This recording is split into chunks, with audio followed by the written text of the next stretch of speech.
नमस्ते साथियों। पांचवा दृश्य। मगध में नंद की राजसभा में राक्षस और सभासदों के साथ नंद। नंद कहते हैं ये मगध में नंद की राजसभा चल रही है। उसमें राक्षस और सभासद हैं, उनके साथ में नंद भी हैं। उसका यहाँ वर्णन किया गया है। नंद कहते हैं, हाँ तब राक्षस दत्त लौट आए और उन्होंने कहा कि पंचानन नरेश को यह संबंध स्वीकार नहीं। नंद क्यों? इसके बौद्ध और राजाओं की कन्या से वे परिणय नहीं कर सकते। नंद इतना गर्व? राक्षस यह उनका गर्व नहीं है, यह धर्म का दम है, व्यंग है। मैं इसका फल चखा दूंगा। मगध जैसे शक्तिशाली राष्ट्र का अपमान करके कोई यूं ही नहीं बच जाएगा। ब्राह्मण का यह प्रतिहारी का प्रवेश। प्रतिहारी कहती है, जय हो देव। मगध से शिक्षा लिए गए हुए तक्षशिला के स्नातक आए हैं। नंद लिवा लाओ। द्वारिक का प्रस्थान। चंद्रगुप्त के साथ कई स्नातकों का प्रवेश होता है। स्नातक कहता है, राजाधिराज की जय हो। नंद कहते हैं, स्वागत। अमात्य वरुचि अभी नहीं आए, यहाँ देखो। नहीं आए, देखो तो। प्रतिहारी का प्रस्थान और वरुचि के साथ प्रवेश होता है। वरुचि कहते हैं, जय हो देव, मैं स्वयं आ रहा था। नंद, तक्षशिला से लौटे हुए स्नातकों की परीक्षा लीजिए। वरुचि, राजाधिराज, जिस गुरुकुल में मैं स्वयं परीक्षा देकर स्नातक हुआ हूँ, उसके प्रमाण की भी पुनः परीक्षा? अपने गुरुजनों के प्रति अपमान करना है। नंद, किंतु राजकोष का रुपया व्यर्थ ही स्नातकों को भेजने में लगता है, या इसका सदुपयोग हो रहा है? इसका निर्णय कैसे हो? राक्षस कहता है, केवल सिद्ध कर्म की शिक्षा ही मनुष्य के लिए प्राप्त है, और वह तो मगध में ही मिल सकती है। चाणक्य का सहसा प्रवेश। त्रस्त द्वारिक पीछे पीछे आता है।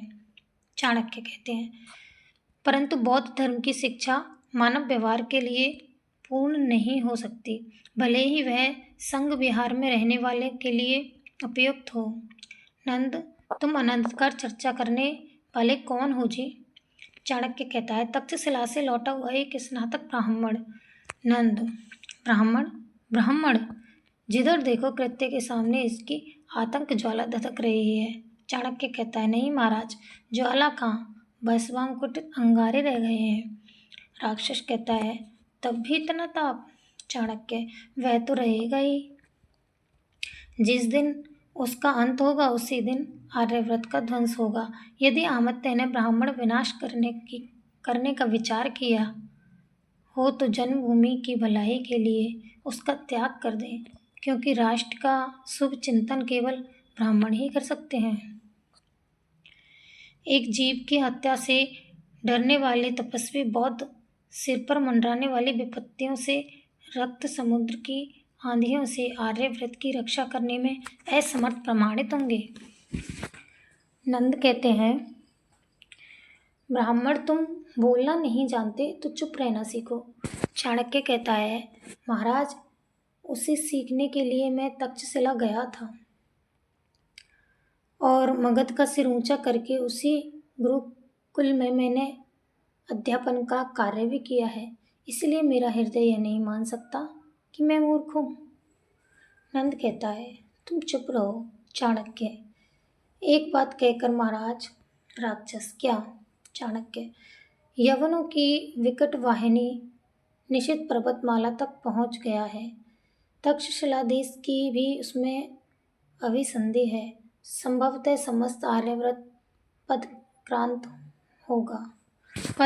होगा।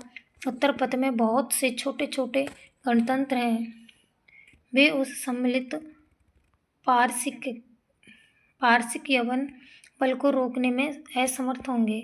अकेले पर्वतेश्वर ने साहस किया है, इसीलिए मगध को पर्वतेश्वर की सहायता करनी चाहिए। कल्याणी प्रवेश करके, पिताजी, मैं पर्वतेश्वर के गर्भ की परीक्षा लूंगी। मैं वृषल कन्या हूँ, उस क्षत्रिय को यह सिखा दूंगी कि राजकन्या कल्याणी किसी छत्राणी से कम नहीं। सेनापति को आज्ञा दीजिए कि आसन्न गांधार युद्ध में मगध की सेना अवश्य जाए और मैं स्वयं उसका संचालन करूंगी। पराजित पर्वतेश्वर को सहायता देकर उसे नीचा दिखाऊंगी। नंद हंसता है। राक्षस, राजकुमारी, राजनीति महलों में नहीं रहती, इसे हम लोगों के लिए छोड़ देना चाहिए। उद्धत पर्वतेश्वर अपने गर्व का फल भोगेंगे और ब्राह्मण चाणक्य परीक्षा देकर ही कोई साम्राज्य नीति समझ लेने का अधिकारी नहीं हो जाता। चाणक्य, सच है बहुत अमात्य, परंतु यवन आक्रमणकारी बौद्ध और ब्राह्मण का भेद ना रखेंगे। नंद, वाचाल ब्राह्मण, तुम भी चले जाओ, नहीं तो प्रतिहार तुम्हें धक्के देकर निकाल देंगे। चाणक्य, राजधिराज, मैं जानता हूँ कि प्रमाद में मनुष्य कठोर सत्य का भी अनुभव नहीं करता, इसीलिए मैंने प्रार्थना नहीं की। अपने अपहरित ब्रह्मस्व के लिए मैंने भिक्षा नहीं मांगी। क्यों? जानता था कि वह मुझे ब्राह्मण होने के कारण ना मिलेगी, परंतु जब राष्ट्र के लिए। राक्षस, चुप रहो।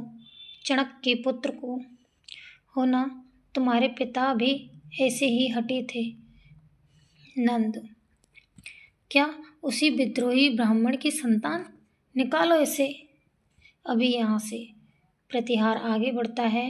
चंद्रगुप्त सामने आकर रोकता है। चंद्रगुप्त, सम्राट, मैं प्रार्थना करता हूँ कि गुरुदेव का अपमान न किया जाए। मैं भी उत्तर पथ से आ रहा हूँ। आर्य चाणक्य ने जो कुछ कहा है वह साम्राज्य के हित की बात है, उस पर विचार किया जाए। नंद, कौन? सेनापति मौर्य का कुमार चंद्रगुप्त। चंद्रगुप्त, हाँ देव, मैं युद्ध नीति सीखने के लिए ही तक्षशिला भेजा गया था। मैंने अपनी आंखों गांधार का उपलब्ध देखा है। मुझे गुरुदेव के मत में पूर्ण विश्वास है। यह आगंतुक आपत्ति पंचम प्रदेश तक ही न रह जाएगी। नंद, अबोध युवक, तो क्या इसीलिए अपमानित होने पर भी मैं पर्वतेश्वर की सहायता करूं? असंभव। तुम राजज्ञाओं में बाधा न देकर शिष्टता सीखो। प्रतिहार, निकालो इस ब्राह्मण को, यह बड़ा ही कुचक्री मालूम पड़ता है। चंद्रगुप्त, राजाधिराज, ऐसा करके आप एक भारी अन्याय करेंगे और मगध के शुभ चिंतकों को शत्रु बनाएंगे। कल्याणी, पिताजी, चंद्रगुप्त पर ही दया कीजिए, एक बात उसकी भी मान लीजिए। नंद, चुप रहो, ऐसे उद्दंड को मैं कभी क्षमा नहीं करता। और सुनो चंद्रगुप्त, तुम भी यदि इच्छा हो तो इसी ब्राह्मण के साथ जा सकते हो। अब कभी मगध में मुंह न दिखाना। प्रतिहार दोनों को निकालना चाहता है। चाणक्य रुककर कहता है। चाणक्य, सावधान नंद, तुम्हारी धर्म अंधता से प्रेरित राजनीति आंधी की तरह चलेगी, उसमें नंद वंश समूल उखड़ेगा। नियति सुंदरी के बाहों में बल पड़ने लगे। समय आ गया है कि शूद्र राज सिंहासन से हटाए जाएं और सच्चे क्षत्रिय मूर्धाभिषिक्त हों। नंद, यह समझकर कि ब्राह्मण अवैध है तू मुझे वह दिखलाता है। प्रतिहार, इसकी शिखा पकड़कर इसे बाहर करो। प्रतिहार उसकी शिखा पकड़कर घसीटता है। वह निशंक दृढ़ता से कहता है। चाणक्य, खींच ले ब्राह्मण की शिखा। शूद्र के अन्न से पले हुए कुत्ते खींच ले, परंतु यह शिखा नंद कुल की काल सर्पणी है। वह तब तक ना बंधन में होगी जब तक नंद कुल निशेष ना होगा। नंद, इसे बंदी करो। चाणक्य बंदी किया गया। छठा दृश्य है सिंधु तट पर अलका और मालविका। मालविका कहती है, राजकुमारी, मैं देख आई उद्भांड में सिंधु पर सेतु बन रहा है। युवराज स्वयं उसका निरीक्षण करते हैं और मैंने उक्त सेतु का एक मानचित्र भी प्रस्तुत किया था। यह कुछ अधूरा सा रह गया है, पर उसके देखने से कुछ आभास मिल जाएगा। अलका, सखी, बड़ा दुख होता जब मैं यह स्मरण करती हूँ कि स्वयं महाराज का इसमें हाथ है। देखूं तेरा मानचित्र। मालविका मानचित्र देखती है। अलका उसे देखती है। एक यवन सैनिक का प्रवेश। वह मानचित्र अलका से लेना चाहता है। अलका कहती है, दूर हो, दुर्विनीत दस से दूर हो। मानचित्र अपने कंचुकी में छिपा लेती है। यवन, यह गुप्तचर है, मैं इसे पहचानता हूँ, परंतु सुंदरी, तुम कौन हो जो इसकी सहायता कर रही हो? अच्छा हो कि मुझे मानचित्र मिल जाए और मैं इसे सप्रमाण बंदी बनाकर महाराज के सामने ले जाऊं। अलका, यह असंभव है। पहले तुम्हें बताना होगा कि तुम यहाँ किस अधिकार से यह अत्याचार किए चाहते हो। यवन कहता है, मैं देवपुत्र विजेता अलक्षेंद्र का नियुक्त अनुचर हूँ और तक्षशिला की मित्रता का साक्षी हूँ। यह अधिकार मुझे गांधार नरेश ने दिया है। अलका, आह यवन, गांधार नरेश ने तुम्हें यह अधिकार कभी नहीं दिया होगा कि तुम आर्य ललनाओं के साथ धृष्टता का व्यवहार करो। यवन, करना ही पड़ेगा, मुझे मानचित्र लेना ही होगा। अलका, कदापि नहीं। यवन, क्या वह वही मानचित्र नहीं है जिसे इस स्त्री ने उभांड में बनाना चाहा था? अलका, परंतु यह तुम्हें नहीं मिल सकता। यदि तुम सीधे यहाँ से न लौटेंगे तो शांति रक्षकों को बुलाऊंगी। यवन, तब तो मेरा उपकार होगा, क्योंकि इस अंगूठी को देखकर वे मेरी सहायता करेंगे। अलका देखकर सिर पकड़ लेती है। ओह! यवन हंसता हुआ, अब ठीक है, अब ठीक पथ पर आ गई होगी बुद्धि। लाओ मानचित्र दे दो। अलका निस्सहाय इधर उधर देखती है। सिंहरण का प्रवेश होता है। सिंहरण चौंक कर, हैं? कौन राजकुमारी? और यह यवन? अलका, मालव वीर स्त्री की मर्यादा को न समझने वाले इस यवन को तुम समझा दो कि यह चला जाए। सिंहरण, यवन, क्या तुम्हारे देश की सभ्यता तुम्हें स्त्रियों का सम्मान करना नहीं सिखाती? क्या सचमुच तुम बर्बर हो?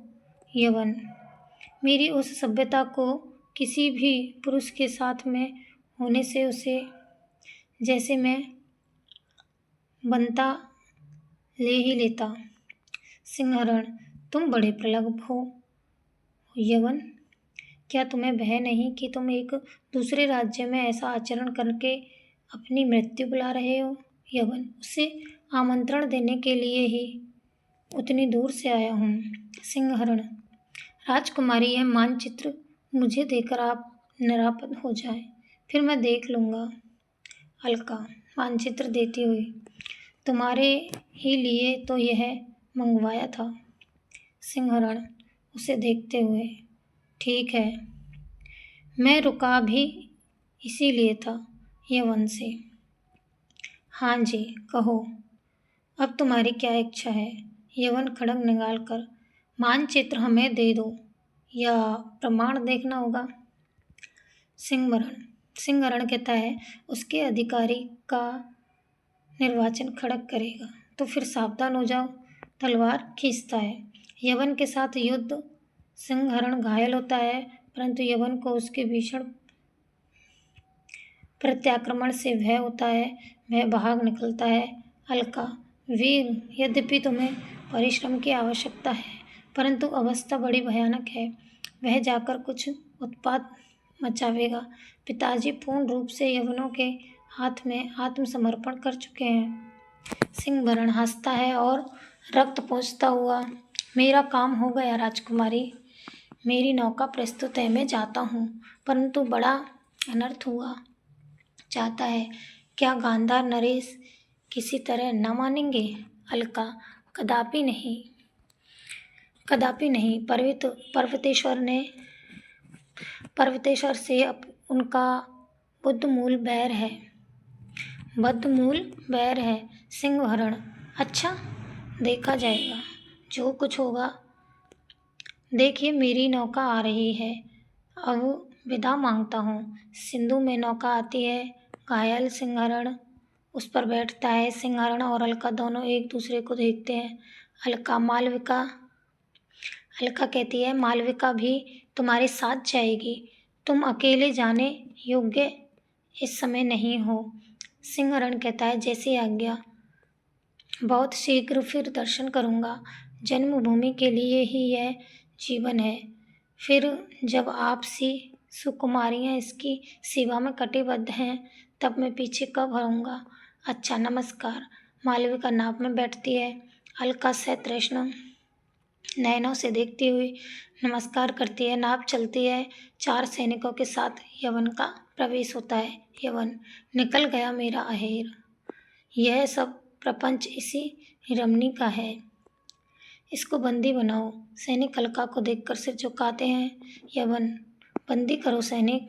सैनिक, मैं नहीं कर सकता। यवन, क्यों?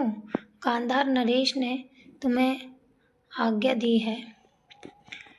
गांधार नरेश ने तुम्हें आज्ञा दी है। सैनिक, यही कि आप जिसे कहें उसे हम लोग बंदी करके महाराज के पास ले चलें। यवन, फिर विलंब क्यों? अलका संकेत से वर्जित करती है। सैनिक, हम लोगों की इच्छा। यवन, तुम राजद्रोही हो। सैनिक, कदापि नहीं, पर यह काम हम लोगों से ना हो सकेगा। यवन, सावधान, तुमको इस आज्ञा भंग का फल भोगना पड़ेगा। मैं स्वयं बंदी बनाता हूँ। अलका की ओर बढ़ता है। सैनिक तलवार खींच लेते हैं। यवन, ठहर कर, यह क्या? सैनिक, डरते हो क्या? कायर, स्त्री पर वीरता दिखाने में बड़े प्रबल हो और एक युवक के सामने भाग निकले। यवन, तो क्या तुम राजकीय आज्ञा न स्वयं पालन करोगे और न करने दोगे? सैनिक, यदि साहस हो मरने का तो आगे बढ़ो। अलका सैनिकों से, ठहरो, विवाद करने का समय नहीं है। यवन से, कहो, तुम्हारा अभिप्राय क्या है? यवन, मैं तुम्हें बंदी करना चाहता हूँ। अलका, कहाँ ले चलोगे? यवन, गांधार नरेश के पास। अलका, मैं चलती हूँ, चलो। आगे अलका, पीछे यवन और सैनिक जाते हैं। सप्तम दृश्य है। चाणक्य कहता है, समीर की गति भी अवरुद्ध है, शरीर का फिर क्या कहना। परंतु मन में इतने संकल्प और विकल्प एक बार निकलने पाता तो दिखा देता कि इन दुर्बल हाथों में साम्राज्य उलटने की शक्ति है और ब्राह्मण के कोमल हृदय में कर्तव्य के लिए प्रलय की आंधी चला देने की भी कठोरता है। जकड़ी हुई लोह श्रृंखलें, एक बार तू फलों की माला बन जा और मैं मदोन्मत्त विलासी के समान तेरी सुंदरता को भंग कर दूं। क्या रोने लगे? इस निष्ठुर नियंत्रण की कठोरता से बिलबिलाकर दया की भिक्षा मांगू कि मुझे भोजन के लिए एक मुट्ठी चने जो देते हो ना दो, एक बार स्वतंत्र कर दो। नहीं चाणक्य, ऐसा ना करना, नहीं तो तू भी साधारण सी ठोकर खाकर चूर चूर हो जाने वाली एक पामी रह जाएगा। तब मैं आज से प्रणय करता हूँ कि दया किसी से न मांगूंगा और अधिकार तथा अवसर मिलने पर किसी पर न करूँगा। ऊपर देखकर क्या कभी नहीं? हाँ, कभी किसी पर नहीं। मैं प्रलय वन्या के समान वाद गति और कर्तव्य में इंद्र के वज्र के समान भयानक बनूंगा। किवाड़ खुलता है, परुचि और राक्षस का प्रवेश होता है। राक्षस कहता है, स्नातक अच्छे तो हो। चाणक्य, बुरे कब थे, बहुत धामत थे। राक्षस, आज हम लोग एक काम से आए हैं। आशा है कि तुम अपनी हठवादिता से मेरा और अपना दोनों का अपकार न करो। वरुचि, हाँ चाणक्य, अमात्य का कहना मान लो। चाणक्य, भिक्षा उपजीवी ब्राह्मण, क्या बौद्धों का संग करते करते तुम्हें अपनी गरिमा का संपूर्ण विस्मरण हो गया? चाटुकारों के समान मैं मिलाकर जीवन की कठिनाइयों से बचकर मुझे भी कुत्ते का पाठ पढ़ाना चाहते हो? भूलो मत, यदि राक्षस देवता हो जाए तो उसका विरोध करने के लिए मुझे ब्राह्मण से दैत्य बनना पड़ेगा, क्योंकि मैं जानता हूँ वह भी इस कपट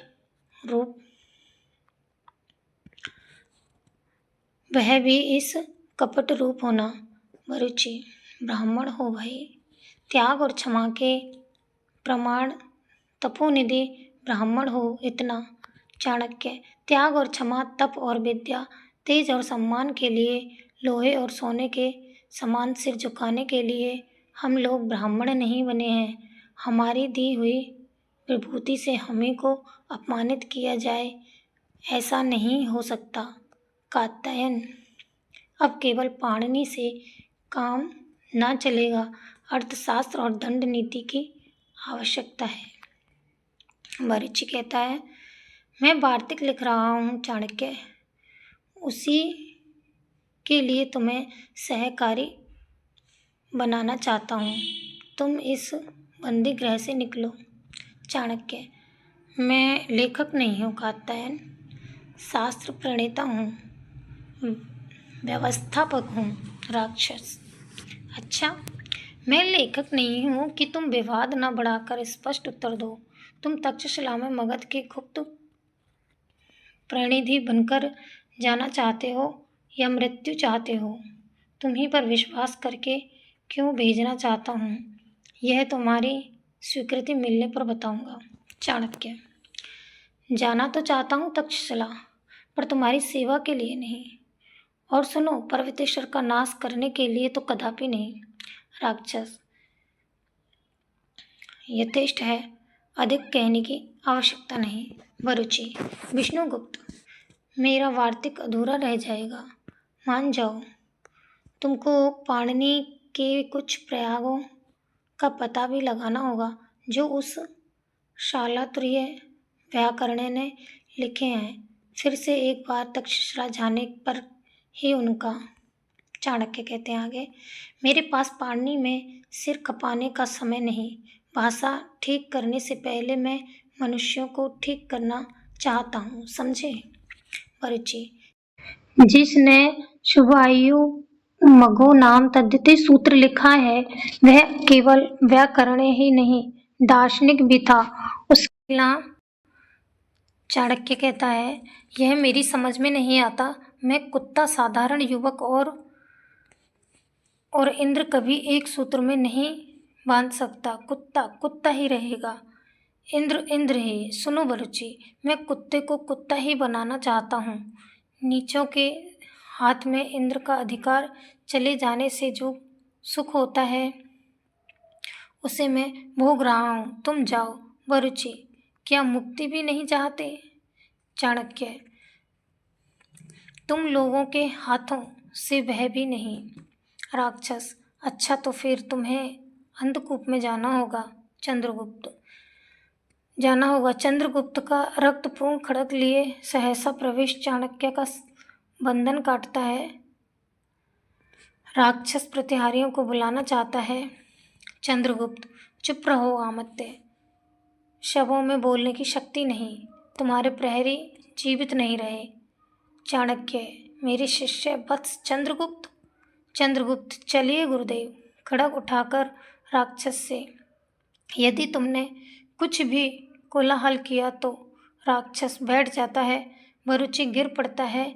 चंद्रगुप्त चाणक्य को लिए निकलता हुआ किवाड़ बंद कर देता है। अष्टम अध्याय। गांधार नरेश का प्रकोष्ठ चिंता युक्त राजा का प्रवेश करते हुए। राजा बूढ़ा हो चला, परंतु मन बूढ़ा न हुआ।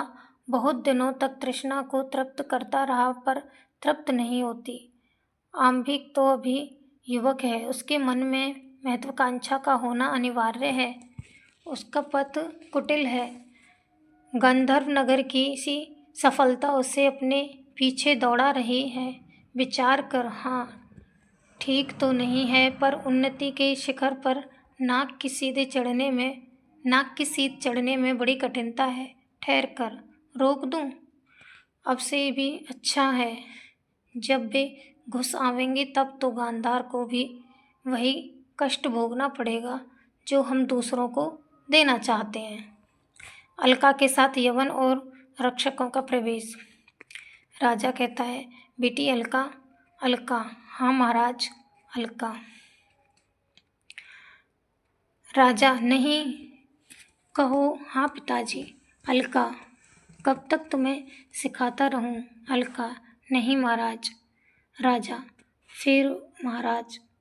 पागल लड़की कहे पिताजी। अलका, वह कैसे महाराज? न्यायाधिकरण पिता संबोधन में पक्षपाती हो जाएगा।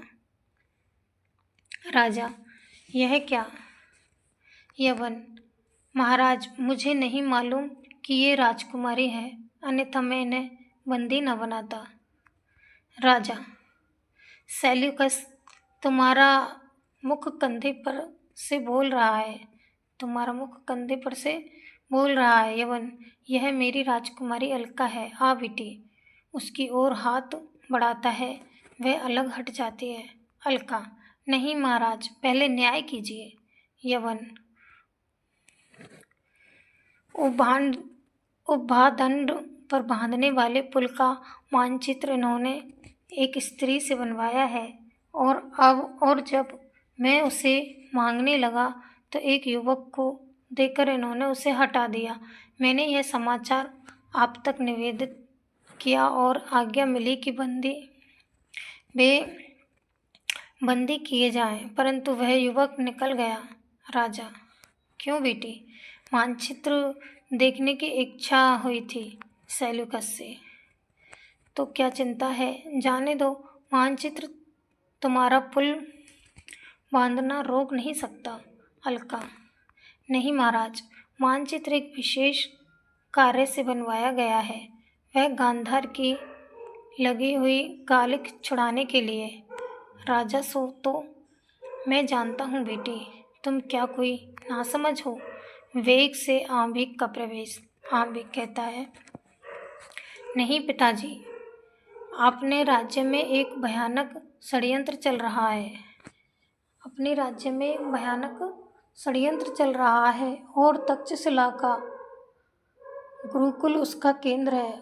अलका उस रहस्यपूर्ण कुचक्र की कुंजी है। राजा, क्यों अलका? यह बात सही है। अलका, सत्य है महाराज।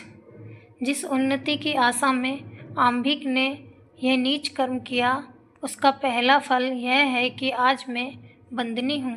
संभव है कल आप होंगे और परसों गांधार की जनता बेगार करेगी।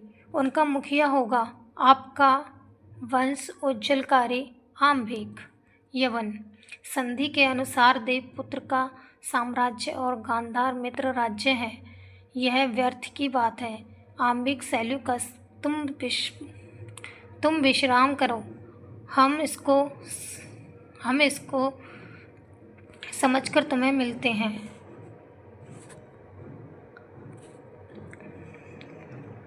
इससे आगे कल करेंगे।